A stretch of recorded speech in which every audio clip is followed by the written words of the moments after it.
Warmth is a necessity and a luxury. A Made for Utah company helps to create both in a blanket. Yeah, in this sponsored segment, Good for Utah's Emily Clark introduces us to Blankets by Brian.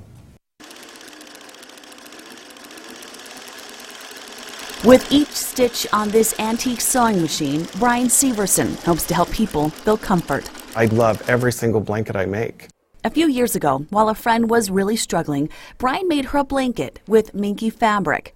That was his first cuddle creation. It dawned on me that I wanted to bring something to her that when she was at her lowest moments, she could think of me and her other friends that are supporting her. That one blanket soon turned into a full-fledged business, Blankets by Brian. Blankets made by hand with love for your loved ones. Brian first learned to sew from his grandmothers. Both of my grandmas, we spent a lot of time sewing as a child.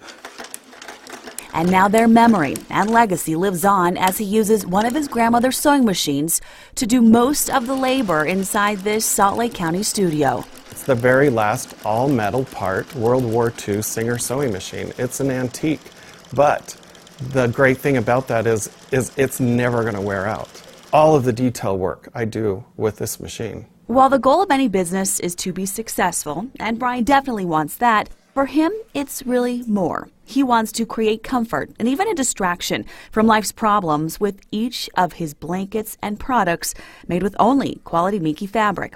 In some of his blankets, Brian will hide these charms inside the seams as a reminder for the person holding that blanket they are loved.